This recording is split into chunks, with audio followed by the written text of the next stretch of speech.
നാഗേന്ദ്രൻ എന്ന മനുഷ്യന്റെ ജീവിതം പിച്ച് ചീന്തപ്പെട്ട രാത്രിയായിരുന്നു അത്. മൂർത്തി ജ്വല്ലറിലെ ഏറ്റവും വിശ്വസ്തനായ ജീവനക്കാരൻ, അനന്തപുരിയിലെ മരുമകൻ, ആ സ്ഥാനങ്ങളിൽ നിന്നെല്ലാം തന്നെ ഒറ്റയടിക്ക് ഒരു പെരുങ്കള്ളനായി തന്നെ അവൻ മുദ്രകുത്തപ്പെട്ടു. ആരും അവനെ വിശ്വസിച്ചില്ല. സ്വന്തം ഭാര്യ ജലജ പോലും സത്യത്തിൽ ആ ഒരു നെക്ലസ് മാറ്റിവെച്ചത് ജലജയായിരുന്നു. സ്വർണത്തിനോടുള്ള അടങ്ങാനാവാത്ത ആർത്തി കാരണം അവൾ ചെയ്ത ആ ഒരു കൊടും ക്രൂരതയുടെ ചതിയുടെ ആ ഒരു ഭാരം മുഴുവൻ നാഗേന്ദ്രന്റെ ചുമലിലായി. കുറ്റക്കാരനല്ല എന്ന് പലവട്ട കണ്ണീരോടെ പറഞ്ഞിട്ട് പോലും അനന്തമൂർത്തി എന്ന ആ വനമനുഷ്യൻ അതൊന്നും കേൾക്കാൻ തയ്യാറായിരുന്നില്ല.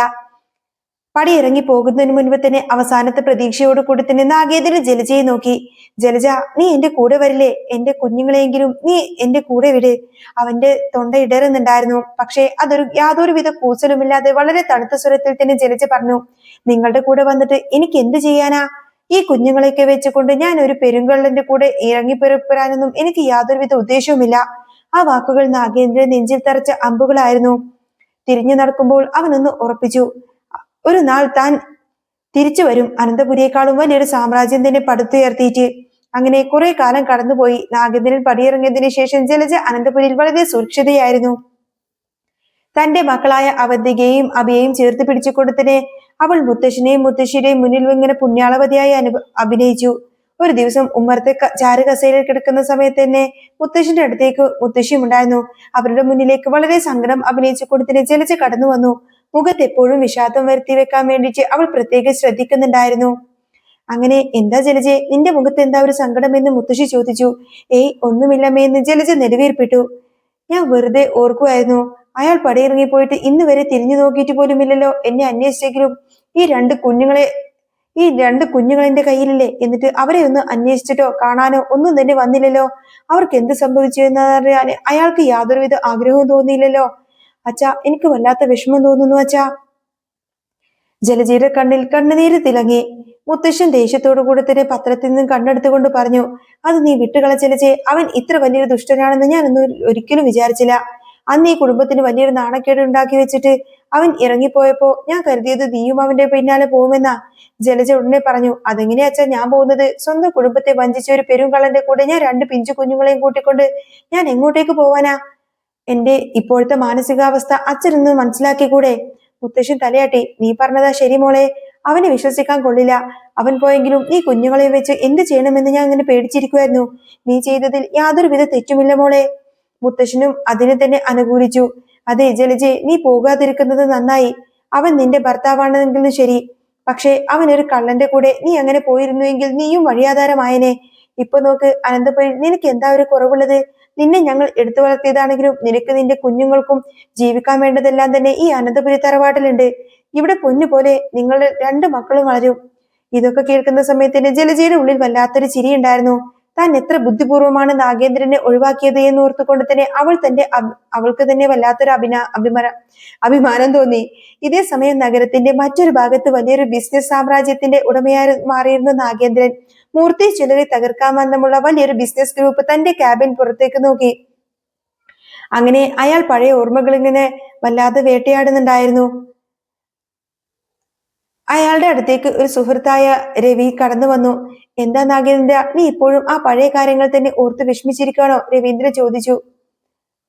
നാഗേന്ദ്രൻ തിരിഞ്ഞു നോക്കിക്കൊണ്ട് അയാളുടെ കണ്ണുകളിൽ കടുത്ത ദേഷ്യവും സങ്കടവും നിറഞ്ഞു നിന്നിരുന്നു. എനിക്ക് മറക്കാൻ പറ്റുന്നില്ല രവി, ഇത്രയും വർഷം അനന്തപുരിയിൽ നിന്നിട്ട് അവർക്ക് ദോഷമൊന്നും നീ ചെയ്തിട്ടില്ല. മൂർത്തി ചൊല്ലി വളർത്തിയെടുക്കാൻ വേണ്ടി രാവും പകലും കഷ്ടപ്പെട്ടു. എന്നിട്ടും എല്ലാവരും കൂടി നിന്നെ നിഷ്കരണം ചവിട്ടി പുറത്താക്കിയല്ലേ? എന്റെ നന്മകൾ ആരും തിരിച്ചറിഞ്ഞില്ല. എന്തുകൊണ്ട് അങ്ങനെ സംഭവിച്ചു എന്ന് ചോദിക്കാൻ പോലും ആരും തയ്യാറായിരുന്നില്ല. അതിനൊന്നും കാരണം ആ ജലജയാണ്. അവൾ ഒരു വിഷവിത്താണ്. രവീന്ദ്രൻ അത്ഭുതത്തോട് ചോദിച്ചു. നിങ്ങൾ തമ്മിൽ എന്തെങ്കിലും വലിയ പ്രശ്നമുണ്ടായിരുന്നോ നാഗേന്ദ്ര? എന്തിനാ അവൾ നിന്നെ എങ്ങനെയൊക്കെ ചതിച്ചത്? നാഗേന്ദ്രൻ ഒരു ദീർഘനിശ്വാസത്തോടെ പറഞ്ഞു. പ്രശ്നങ്ങൾ എന്ന് പറഞ്ഞാൽ പോരാ, വലിയ പ്രശ്നങ്ങൾ തന്നെ ഉണ്ടായിരുന്നു. അവളുമായി പൊരുത്തപ്പെട്ടു പോവാ എന്ന് പറഞ്ഞാൽ അതൊരു വലിയ ടാസ്ക് തന്നെയായിരുന്നു. ഞാൻ എല്ലാം കണ്ടും കേട്ടും സഹിച്ചും ജീവിച്ചിരിക്കുമായിരുന്നു. പക്ഷേ അവൾ എന്നെ വഞ്ചിക്കുമായിരുന്നു രവി. വഞ്ചിക്കുകയോ? നീ എന്തൊക്കെയായി പറയുന്നത്? അതെ, ഞാൻ ഇന്നുവരെ ആരോടും പറഞ്ഞിട്ടില്ല. ജലജയ്ക്ക് അവളുടെ പഴയ ക്ലാസ്മേറ്റായി ഒരു അവിഹിത ബന്ധമുണ്ടായിരുന്നു. എനിക്കത് നേരത്തെ തന്നെ സംശയമുണ്ടായിരുന്നു. അവന്തികയെ അവൾ ഗർഭിണിയായിരിക്കുന്ന ആ ഒരു സമയത്ത് തന്നെ അവർ തമ്മിൽ ഫോൺ സംഭാഷണങ്ങളെല്ലാം തന്നെ ഞാൻ നേരിട്ട് കേട്ടതാ. അന്ന് ഞാൻ അവളോട് ചോദിച്ചു, അവന്തിക എന്റെ കുഞ്ഞു തന്നെയാണോ അതോ അവന്റേതാണോ എന്ന്. രവി ഞെട്ടിത്തെറിച്ചു പോയി. നാഗേന്ദ്രൻ തുടർന്നു. അന്ന് അവൾ വലിയ പ്രശ്നമുണ്ടാക്കി. ഇത് ആരോടെങ്കിലും പറഞ്ഞാൽ താൻ ജീവനെടുക്കുമെന്നൊക്കെ പറഞ്ഞ് എന്നെ ഭീഷണിപ്പെടുത്തി. ഞാൻ അത് ആരോടും പറഞ്ഞില്ല. പക്ഷേ അന്ന് മുതൽ അവൾക്ക് എന്നോട് തീരാത്ത അത്രമാത്രം വകയായിരുന്നു. ഞാൻ ഈ രഹസ്യം ആരോടെങ്കിലും പുറത്തു പറയുമോ എന്ന പേടി അവൾക്കുണ്ടായിരുന്നു. എന്നെ എങ്ങനെയെങ്കിലും ഒഴിവാക്കാൻ വേണ്ടിയിട്ട് അവൾ കാത്തിരിക്കുമായിരുന്നു. അതിനാണ് അവൾ നെക്ലേസ് മാറ്റിയിട്ട് അങ്ങോട്ടേക്ക് വെച്ചത്. അതെന്റെ തലയിൽ വെച്ചുകൊണ്ട് തന്നെ നാഗേന്ദ്രന്റെ വാക്കുകളിൽ ഇങ്ങനെ വേദനയും പകയും ഒരുപോലെ നിറഞ്ഞു നിന്നു. നാഗേന്ദ്രൻ ഇവിടെ വന്ന് പിടയിറങ്ങിയതിനു ശേഷം ജലജ പലപ്പോഴും അയാളെ കുട്ടികളെ കാണുന്നതിൽ നിന്നും വിലക്കിയിരുന്നു. അനന്തപുരിയുടെ പരിസരത്ത് പോലും അടുപ്പിക്കില്ല. അങ്ങനെയൊക്കെയായിരുന്നു അവന്തിക അയർലാൻഡിൽ പഠിക്കാൻ പോലും പോയത്. അവിടെ വെച്ച് നാഗേന്ദ്രൻ അവളെ കണ്ടുമുട്ടി. തന്റെ ഭാഗത്തെ ന്യായം അയാൾ അവന്തികയോട് തുറന്നു പറഞ്ഞു. അങ്ങനെ അവന്തിക അത് മനസ്സിലാക്കി. അവന്തിക നാഗേന്ദ്രന്റെ പക്ഷത്തായി. അനന്തപുരിയെ തോൽപ്പിക്കാനുള്ള ബിസിനസ് തന്ത്രങ്ങളെല്ലാം തന്നെ അയാൾ അവൾക്കൊപ്പം തന്നെ നിന്നു പറഞ്ഞു കൊടുത്തു. അങ്ങനെ ഈ സംഭവ വികാസങ്ങൾക്കെല്ലാം ശേഷം മൂർത്തി ജ്വല്ലറി വിശ്വസ്തനായ ശങ്കരേട്ടിൽ നിന്നും ആദർശ് ചില സത്യങ്ങളെല്ലാം തന്നെ മനസ്സിലാക്കി. നാഗേന്ദ്രൻ നിരപരാധിയാണെന്നും അന്ന് സംഭവിച്ചതെല്ലാം തന്നെ ജലജയുടെ നാടകമാണെന്നും ആദർശ് പറഞ്ഞു. തന്റെ മുറിയിൽ അങ്ങോട്ടും ഇങ്ങോട്ടും നടക്കുമായിരുന്ന ആദർശ് ഗർഭിണിയായ നയനെ അവളെ തന്നെ നോക്കിക്കൊണ്ടിരിക്കുന്നുണ്ടായിരുന്നു. നയനെ, നമ്മളൊക്കെ അയാളെ വല്ലാതെ തെറ്റിദ്ധരിച്ചു. ആദർശ് പറയാണ്. നാഗേന്ദ്രൻ അത്ര വലിയ ദുഷ്ടനൊന്നുമല്ല. അപ്പച്ചിയുടെ കയ്യിലിരിപ്പ് കാരണമാണ് അയാൾക്ക് ആ വീട്ടിൽ നിന്ന് പുറത്തു പോവേണ്ടി വന്നത്. മൂർത്തി ജ്വല്ലറിക്ക് വേണ്ടി ഒരുപാട് കഷ്ടപ്പെട്ട മനുഷ്യനാ അയാള്. എന്നിട്ട് പോലും ഒരു കറിവേപ്പിലെ പോലെ എല്ലാവരും കൂടി അയാൾ അങ്ങ് വലിച്ചു കളഞ്ഞു. സ്വന്തം ഭാര്യയും മക്കളും പോലും അയാളുടെ കൂടെ ഇല്ലാത്തപ്പോ അയാൾക്കുണ്ടായ വേദന ചെറുതൊന്നും ആയിരിക്കില്ല. അതുകൊണ്ടാ അയാൾക്ക് അനന്തപുരിയോട് ഇത്ര വലിയ ശത്രുത. നയന സാവധാനം പറഞ്ഞു. ആദർശേട്ടൻ പറയുന്നത് ശരിയാ. അയാളുടെ നിരപരാധിത്വം മുത്തശ്ശനെ ബോധ്യപ്പെടുത്തണം. മുത്തശ്ശൻ കാര്യങ്ങളൊക്കെ കേൾക്കാൻ തയ്യാറാണെങ്കിൽ ഇങ്ങനെയൊന്നും സംഭവിക്കില്ലായിരുന്നു. അതെ, ആദർശ് ഉറച്ച സ്വരത്തിൽ പറഞ്ഞു. ഞാൻ പോയി അദ്ദേഹത്തെ കാണാൻ തീരുമാനിച്ചു. നേരിട്ട് കണ്ട് സംസാരിക്കണം. കാര്യങ്ങളൊക്കെ ഒന്ന് വ്യക്തത വരുത്തണം. അദ്ദേഹത്തെ ഇങ്ങോട്ടേക്ക് കൊണ്ടുവന്നിട്ട് മുത്തശ്ശനുമായിട്ട് സംസാരിപ്പിക്കണം. പിറ്റേന്ന് തന്നെ ആദർശ് നാഗേന്ദ്രനെ കാണാൻ പോയി. ആദർശിനെ കണ്ടപ്പോൾ നാഗേന്ദ്രന്റെ മുഖത്ത് വലിയൊരു മാറ്റവും ഉണ്ടായിരുന്നില്ല. ദേഷ്യം തന്നെയായിരുന്നു മുൻപിൽ. നീ എന്തിനാ ഇപ്പൊ ഇങ്ങോട്ടേക്ക് വന്നത് എന്ന് നാഗേന്ദ്രൻ രൂക്ഷമായി തന്നെ ചോദിച്ചു. അന്നത്തെ ശത്രുത എന്റെ മനസ്സിലായിരുന്നു എന്നത് ശരിയാ. പക്ഷെ ഞാനിപ്പോ അതൊക്കെ വിട്ടു. ഇനി അതിന്റെ പേരിൽ തർക്കിക്കാനാണ് നീ വന്നത്. വഴക്ക് അങ്ങനെയാണെങ്കിൽ നിന്റെ വഴിക്ക് തന്നെ തിരിച്ചു പോകുന്ന ആദർശ് നിനക്ക് നല്ലത്. ആദർശ് വളരെ ശാന്തമായി പറഞ്ഞു. ഞാൻ തർക്കിക്കാൻ വേണ്ടി വന്നതൊന്നുമില്ല. എനിക്ക് ചില കാര്യങ്ങളൊക്കെ സംസാരിക്കാനുണ്ട്. പഴയ ചരിത്രങ്ങളൊക്കെ ഞാൻ ഒരുപാടധികം മനസ്സിലാക്കിയിരിക്കുന്നു. നാഗേന്ദ്രൻ പുച്ഛത്തോടെ ഒന്ന് ചിരിച്ചു. ഓ, ആരാ നിനക്ക് പറഞ്ഞു തന്നത്? നിന്റെ മുത്തശ്ശനായിരിക്കോ അതോ ആ ജലജയാണോ? അല്ല, ശങ്കരേട്ടനാ. ആദർശ് മറുപടി നൽകി. അത് കേട്ടപ്പോൾ നാഗേന്ദ്രന്റെ ഭാവം ഒന്ന് മാറി. ശങ്കരേട്ടൻ സത്യസന്ധമായി തന്നെ തന്നോട് കാര്യങ്ങളെല്ലാം പറഞ്ഞു. അത് അവരെ ന്യായീകരിച്ചോ? അദ്ദേഹം സത്യം മാത്രമാണ് പറഞ്ഞത്. ആദർശ് പറഞ്ഞു തുടങ്ങി. നിങ്ങളെ കുറിച്ചുള്ള തെറ്റിദ്ധാരണകൾ എനിക്കിപ്പോ മാറി. നിങ്ങൾ കമ്പനിയിൽ ക്രമക്കേട് നടത്തിയെന്നും മക്കളെ പോലും തിരിഞ്ഞു നോക്കാതെ ദുഷ്ടനാണെന്നൊക്കെയായിരുന്നു ഞങ്ങൾ ഇത്രയധികം കാലം കേട്ടറിഞ്ഞത്. അനന്തപുരിയിൽ നിങ്ങളെ അങ്ങനെയൊക്കെയാണ് ചിത്രീകരിച്ചുകൊണ്ടിരുന്നത്. പക്ഷേ സത്യാവസ്ഥ എനിക്കിപ്പോ മനസ്സിലായി. ഇത് കേട്ടപ്പോ നാഗേന്ദ്രന്റെ കണ്ണിൽ പഴയ ആ ഒരു വേദന വീണ്ടും അലയടിച്ചു. അങ്ങനെ തന്നെയായിരിക്കുമല്ലോ. അവരങ്ങനെ തന്നെ ചിത്രീകരിക്കുന്നതാണ് ആദർശേ. അന്ന് ആ വീട്ടിൽ നിന്നും ഇറങ്ങിയതിനു ശേഷം ഞാൻ അനുഭവിച്ച ദുരിതങ്ങൾ നിനക്കതൊന്നും പറഞ്ഞാൽ മനസ്സിലാവില്ല. ജലജയാണ് എന്നെ ചതിച്ചത്. അവൾ നെക്ലേസ് മാറ്റി ഡ്യൂപ്ലിക്കേറ്റ് നെക്ലേസ് വെച്ച് അത് എന്റെ തലയിലാക്കി. അനന്തപുരിയിൽ നിന്നും എന്നെ ഒരു കള്ളനെ പോലെ ചവിട്ടി പുറത്താക്കപ്പെട്ടപ്പോ അവളും എന്നെ തള്ളി പറഞ്ഞു. അവൾക്ക് വേറെ പല ഉദ്ദേശങ്ങളും ഉണ്ടായിരുന്നു. അവൾ എന്റെ കുഞ്ഞുങ്ങളെ പോലും എന്നിൽ നിന്നും അകറ്റി, എന്നെ ഒറ്റപ്പെടുത്തി. നാഗേന്ദ്രൻ ഒരു നിമിഷം നിർത്തി, പിന്നെ തുടർന്നു. വർഷങ്ങളോളം ഞാൻ ഒറ്റയ്ക്ക് കഷ്ടപ്പെട്ട് അനന്തപുരിയേക്കാളും വലിയൊരു സാമ്രാജ്യം പടുത്തുയർത്തണമെന്ന വാശിയിലായിരുന്നു ഞാന്. അനന്തമൂർത്തിയോടും ജലജയോടും പക വീട്ടണം. എന്റെ മക്കളെ തിരികെ കൊണ്ടുവരണമെന്ന് ഞാൻ ആഗ്രഹിച്ചു. അതൊരു തെറ്റായി എന്നൊന്നും എനിക്ക് തോന്നുന്നില്ല. പക്ഷെ ഇന്ന് ഞാൻ എല്ലാവരുടെയും മുന്നിൽ വലിയൊരു വില്ലനായി കഴിഞ്ഞു. ആദർശ് വേദനയോടുകൂടെ അദ്ദേഹത്തെ നോക്കി.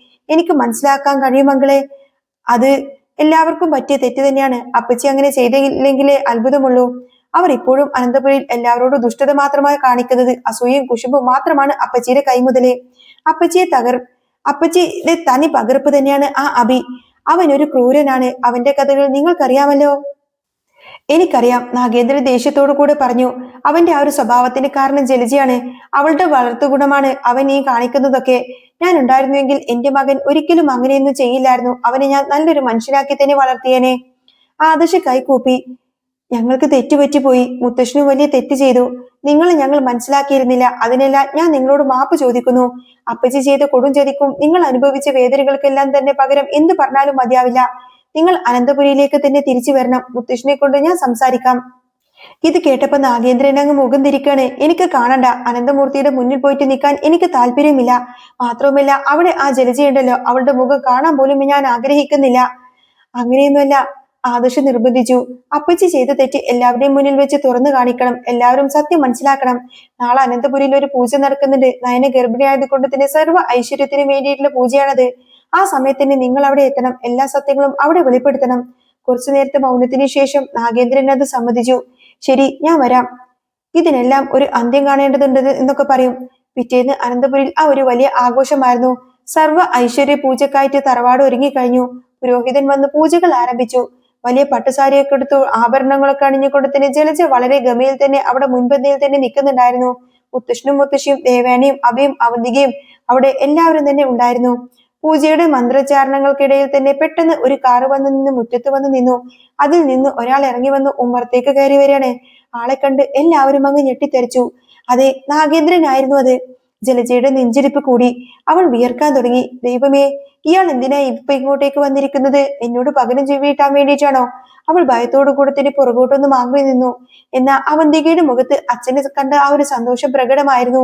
മുത്തശ്ശൻ നാഗേന്ദ്രനെ കണ്ടപ്പോൾ തന്നെ ദേഷ്യം വിരിച്ചു കയറി. അദ്ദേഹം മുന്നോട്ട് വന്ന് ഗർഭിച്ചു. എന്തിനാടാ നീ ഇങ്ങോട്ടേക്ക് കയറി വന്നിരിക്കുന്നത്? നിനക്ക് എന്ത് ധൈര്യം വന്നിട്ടാടാ നീ അനന്തപുരി തറവാട്ടിലേക്ക് വീണ്ടും കാലുകുത്തിയത്? ഈ ഒരു പടി നിന്നോട് ചവിട്ടരുത്. നിന്നോട് ഞാൻ പറഞ്ഞതല്ലേ? നീ ഈ പരിപാടി കുളവാക്കാൻ വേണ്ടി വന്നതാണോ? ഈ പൂജയ്ക്ക് നശിപ്പിക്കാൻ വേണ്ടി വന്നതാണോ? നിന്നോട് ഞാൻ അന്നേ പറഞ്ഞതല്ലേ ഇങ്ങോട്ടേക്ക് വരരുത് എന്ന്. അന്നേരം ആദർശ് മുത്തശ്ശന്റെ മുന്നിലേക്ക് വന്ന് പറഞ്ഞു. മുത്തശ്ശ, ഞാൻ വിളിച്ചിട്ടാണ് അങ്കിൾ ഇങ്ങോട്ടേക്ക് വന്നത്. കാര്യം എന്താണെന്ന് മുത്തശ്ശൻ ആദ്യം ഒന്ന് കേൾക്കണം. അതിനുശേഷം ബഹളം വെക്കാം. എനിക്കിവനെ കാണുന്നതേ വേണ്ട, മുത്തശ്ശൻ അലറിക്കൊണ്ട് പറഞ്ഞു.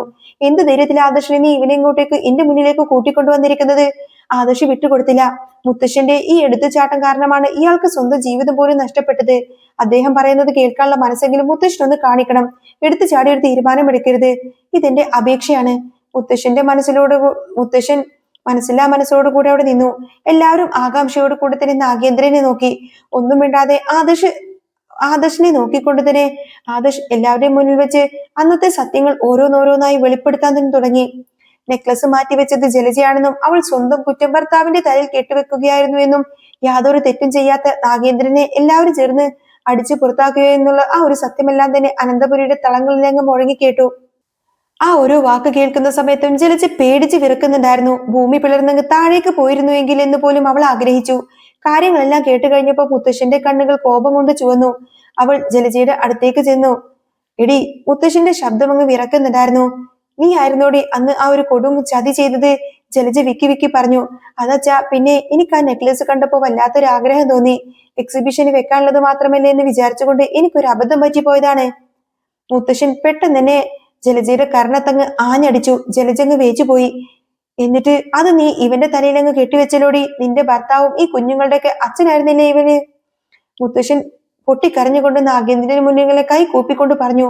മോനെ, എന്നോട് ക്ഷമിക്കണം നാഗേന്ദ്ര, എനിക്ക് വലിയൊരു തെറ്റ് പറ്റിപ്പോയതാണ്. നാഗേന്ദ്രൻ മുത്തശ്ശന്റെ കൈയങ്ങ് പിടിച്ചു മാറ്റി. എനിക്ക് നിങ്ങളുടെ മാപ്പൊന്നും വേണ്ട. എനിക്ക് നഷ്ടപ്പെട്ടു പോയ കാലം ആർക്കും തിരികെ തരാനൊന്നും പറ്റില്ലല്ലോ. എനിക്കിപ്പോ വേണ്ടത് എന്റെ കുഞ്ഞുങ്ങളെയാണ്. എന്റെ മോനെ, എന്റെ മോളെ, ഇവരെ രണ്ടാളെയും എനിക്ക് വേണം. എന്റെ കൂടെ ഞാൻ ഇവരെ കൊണ്ടുപോകും. നാഗേന്ദ്രൻ അവന്തികയും അഭയെയും ചൂണ്ടിക്കൊണ്ട് പറഞ്ഞു. ഉടനെ തന്നെ ജലജ മുഖം തുറച്ചുകൊണ്ട് തന്നെ മുന്നോട്ട് വന്നു. അത് നടക്കില്ല. ഇവരെ ഞാൻ വിട്ടുതരില്ല. എന്റെ മക്കളാണ് ഇവര്. അവരെ കൊണ്ടുപോവാൻ നിങ്ങൾക്ക് യാതൊരുവിധ അവകാശവുമില്ല. നാഗേന്ദ്രൻ ദേഷ്യത്തോട് തിരിച്ചടിച്ചു.